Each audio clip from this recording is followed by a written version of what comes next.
Okay, everyone, today we continue and we are going to be talking about a very important topic in this course, organizational psychology, and we must not neglect it in any way. And today we are going to be talking about managerial greed, and we will add another topic here, red tapeism. These are very important topics, and not by chance, but by a very important reason, we are going to review it. And as a matter of fact, everyone is advised, if not encouraged, to please take note of this topic. Yes. So, and they are managerial greed and red tapeism. So we'll start with what is managerial greed. Yeah, this is a managerial model, right? Yes. It was by Robert Blake and James Newton. Yes, in 1960. Yes, James Newton and Robert Blake in 1960 brought up this model. Yes, this type of this managerial, like I say, is a model, and it's a type of leadership style. Yes, very sure that assesses it assesses a manager's leadership style based on two dimensions. Yes, it assesses a manager's leadership style based on two dimensions. This managerial grid, very important. So, one is consign on people.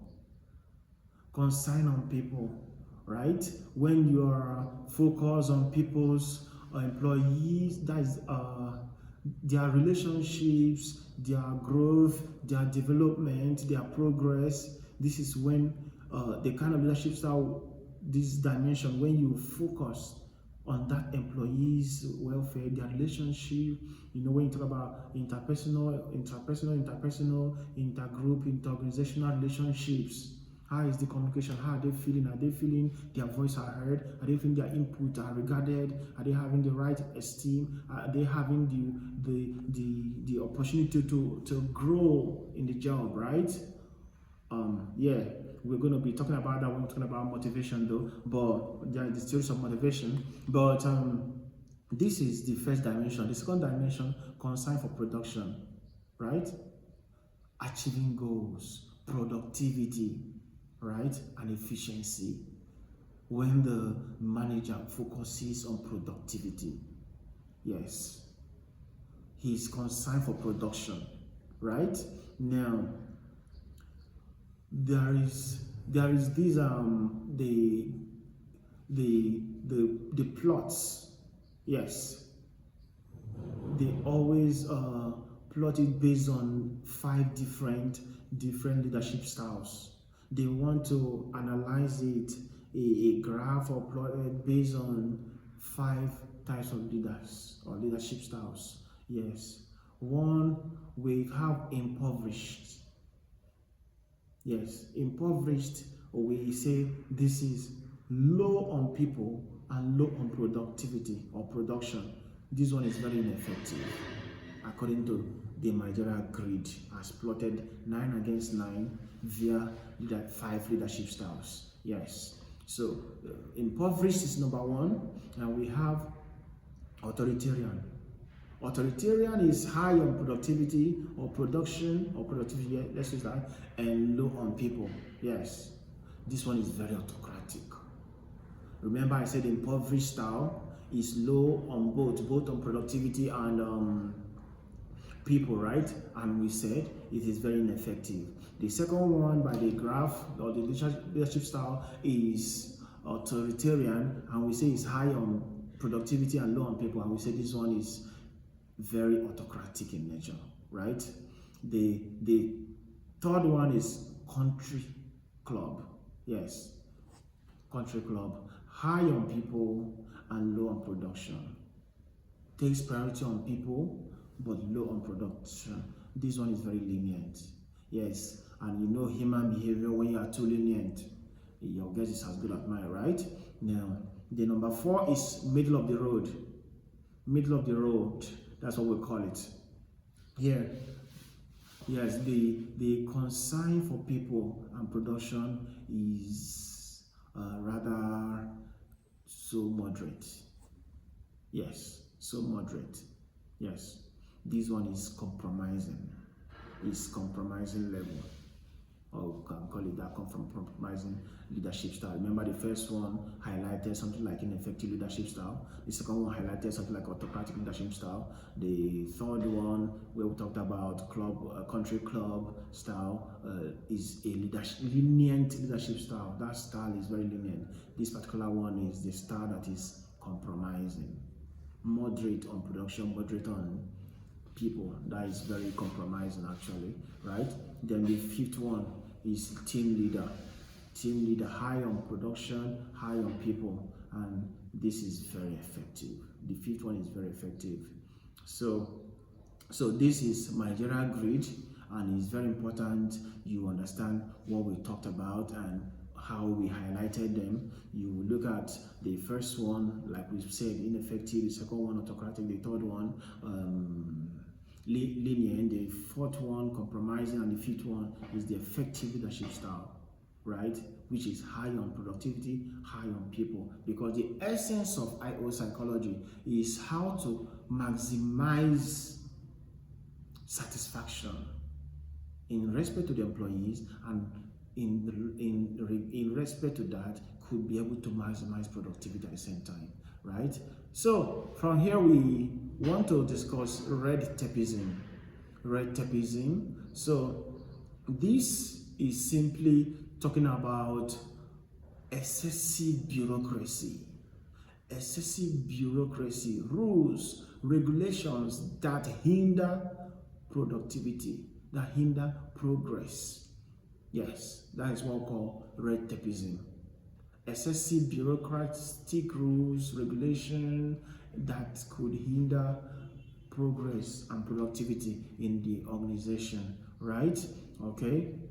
This involves several principles, such as rigid adherence to the rules. They expect you to adhere to every rule given to you with no question and no excuses and no exceptions, right? Rigid adherence to rules. So this means that they prioritize goals, rules, outcomes, like, right? Or say, rather, they prioritize rules rather than goals and outcome. They don't want to know how you want to get, what you got, anything. Just play by the rule, abide strictly, right? Even if you are coming up with a better idea to get that more better and more productive, they are not interested. Strictly adhere, right? Number two is excessive paperwork. Excessive paperwork, that's another principle in red tapeism, right? Here we talk about unnecessary documents, unnecessary documentations, paperwork, right? Yeah, it brings about that slow decision making.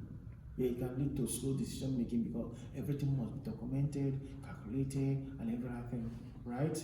So those delays, yes. Or the third one we're talking about this, that's slow decision making, because you have to go through several processes. The other one will sign, the other one will sign, the other one will have to sign, right? So there are multiple approvals, right? Remember number one, we talked about we're talking about excessive paperwork. We're talking about first, strict adherence to rules. Second one, we're talking about excessive paperwork. Then number three, we're talking about slow decision making, right? Slow decision making reason because you have to go through multiple approval points or junctions before you get approval for something, right? You can imagine when you want to get your goods out of the seaports, right? Yeah. Then we have number four, inefficient processes. These are red tapeism principles or characteristics, or where you see this red tapeism in action, right? These inefficient processes, right? Outdated and unnecessary procedures that waste time and resources? Why going back to that way when there are easier ways to get about it? Why still doing manual registrations when there are online registrations, right? For example. Yeah. So we understand that this red tapeism, we're not just studying it in absence or in absentia. We understand that this is a very big problem in organizations, right? It can lead to several problems or several situations, such as frustration, yeah. Employees and the customers, they may feel very frustrated because they have been hindered by that slow process, right? Inefficiency is number 2, right? It leads to inefficiency because it wastes time and resources, leading to low productivity, right? Stagnation, number 3, it can lead to stagnation. Inefficient procedures can stifle progress.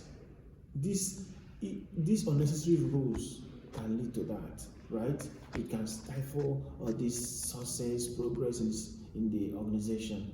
Then now, there are places and examples, or say types of this red tapeism, or where you see them in action. We have in government regulations, right? Government regulations such as excessive paperwork, like we have said, before you get your motor license or you get your visa and everything. Then we have corporate policies. That's another place, right? Overly complex approvals, right? Before you can do the expenses, before you can get the money for execution of that project, right? Yeah. There are another place is university bureaucracy. Yes, in university bureaucracy, there are slow administrative processes, like where they still use manual registration, manual this. You go to JAMB office, you go to admission office, you go to the other office, another office, and this is where you see red tapeism in action, right? So there are solutions to this red tapeism. Please, as a final year student of organization psychology, you may want to also tell us some of the solutions you may prefer for this kind of situation, right? So we are talking about